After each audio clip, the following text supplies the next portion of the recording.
Gagawa tayo ng dumpling guys, ganito. Tapos nakamix na tayo. Madali lang. Carrots lang to, tsaka yung giniling. Yan, mix. Depende na sa inyo. Lagyan yung mga powder dyan. Lagyan natin ng ang pa-available ito. Shout out kay God. Ed Sabore, shout out. Mga taga Dabawan, shout out. Okay? Alam niya, Sabore, Choco Borjos, yung gulong ng kalad guys. Si Lloyd Flores, shout out. Kumusta si Jubantan, si Wild, si Eli, yan, shout out Lloyd. Liloy Palmahil at ano yan. Bel Lopez, shout out. Tutong Biray, shout out. Si Enteng, enjoy. Yan si Bel Lopez, shout out. Enteng. Shout out Enteng. Mustas. Shout out. Dadakol. Tapos irarap natin pag ganito guys. Sold na yan. Okay. Bye. Alam ko yung yung pang wrapper. Very simple lang to guys.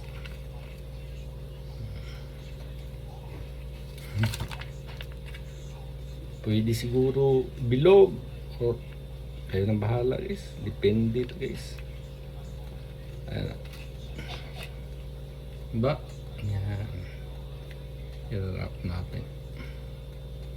Kunti lang sana yung ganyan lang.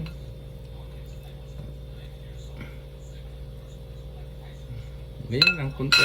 Tapos depende, kuna na ito kunti. Kasi maliliit din.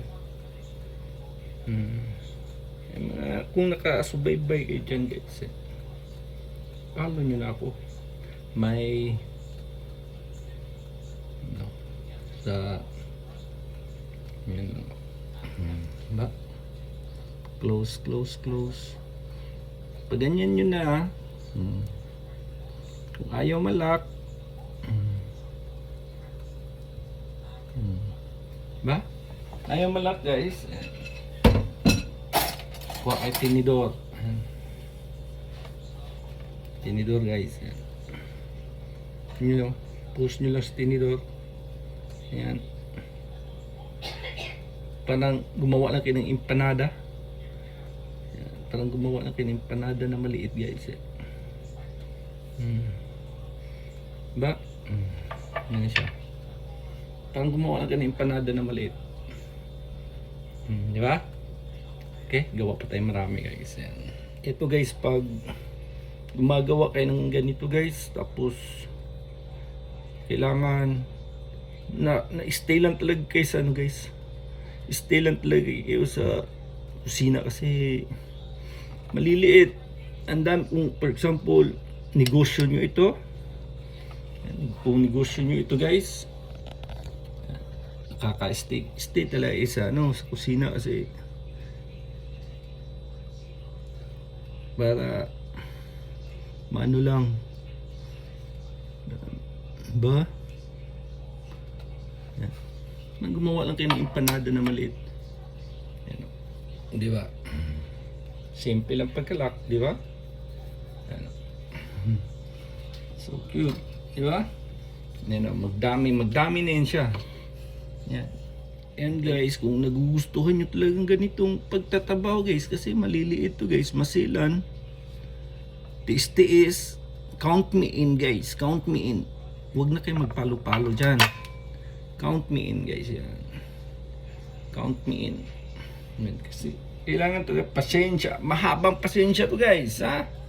Pag magluto kayo ng dumpling, pasensya kung magtanggal lang kayo ng wrapper niya guys, oh.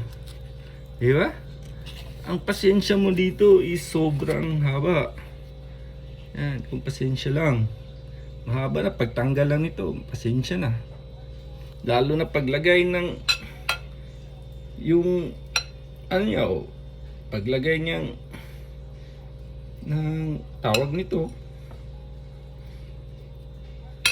oh, paglagay na lang ng palaman niya is pasensyahan na lang talaga. Ayan, oh. Di ba? Lalo pag close. O, pag magsarado kayo, pag mag-close kayo, pasensya din. Pasensyahan to talaga guys. Lahat ng trabaho nito paggawa ng dumpling. Pasensyahan talaga oh. Di ba? Yan guys. Okay sa yung ginawa natin ng parang ano, ayan. Pwede din ito sa spaghetti guys kung gusto niyo lang. Oh, drop nyo na. Dandan. Oh. Diba, ang dami ko lang nagawa. Ayan. Oh. Slowly lang to. Yan, di ba? Oh. Para to sa ano guys, yung mga, ito guys, paggawa ko, hindi to pang master. Pang ano lang to, pang amateur ba? Amateur ang tawag. Diba? Yun lang tayo sa mga amateur.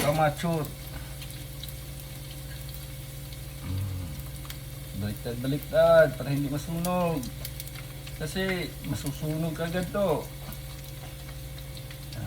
Master. Yung mga baguhan lang to, mga para sa mga rookie.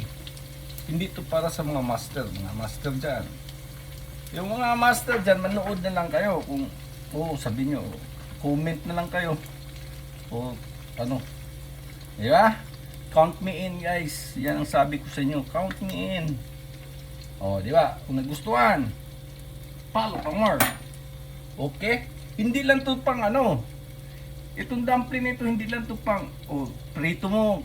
Pwede nyo ilagay sa noodles, pasta, or lagay nyo dito sa ano.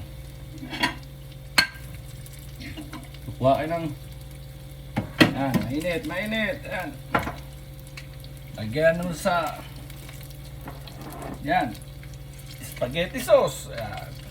Kayo nang bahala mag-discarte guys, okay? Diskartehan ang ang ituturo nito.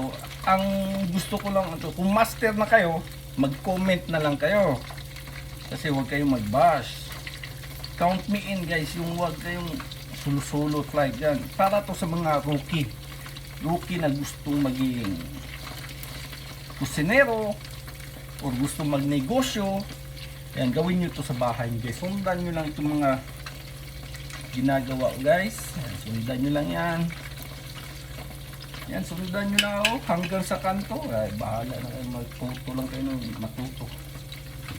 Okay. Thumbs up guys. Follow pa mo. Okay, ayan ha. Kuha kayo ng ano guys. It depends. O, yan, pasta. Spaghetti pasta sauce. Pasta noodles. O, di ba? Ayan. Kung gusto nyo ito guys, yung keme-keme lang ba yan? Pasta. Diba? Pag matanggal. Tanggal ka dyan. Paki ano, ayan. Pasta. Tapos ano pang ano, lagyan nyo ng, for example, nagnegosyo kayo ha. Yung nagnegosyo lang. O ayan, negosyo kayo. Lagyan nyo ng ano, paano lang ba, pa keme. O ayan pa, ano, ayan, kuha kayo ng spaghetti sauce. Parang Italian, Chinese, o nagmix na yan sila. Pero Pilipino ha, sinano, Pilipino yan sinano. Ako yung Pilipino guys. O, ilagay nyo dyan. Depende na sa mga diskarte nyo. Lagyan nyo ba ng, kung sa street people kayo, sa street, kung nagnegosyo kayo sa street lang, street side, o, lagyan nyo ng ganyan. O. For example lang yan. Kayo nang bahala, dumiskarte, okay? O, okay. Yan lang. Di ba? May dumpling ka na, may spaghetti ka ba? Saan ka? Yan, diskarte lang. O, ganyan, kung nasa street lang kayo, ganyan ang pagsaserving nyo, diba? Lagyan nyo ng paper towel. O, kuha kayo ng, ano, ito, tupperware. Kuha kayo tupperware, lagyan nyo ganyan. Lagyan nyo, kung sa street lang kayo nagbenta, pwede nyo ilagay sa baso. O, ayan, tusok-tusok. O, lagyan nyo na. May simpleng negosyo na kayo.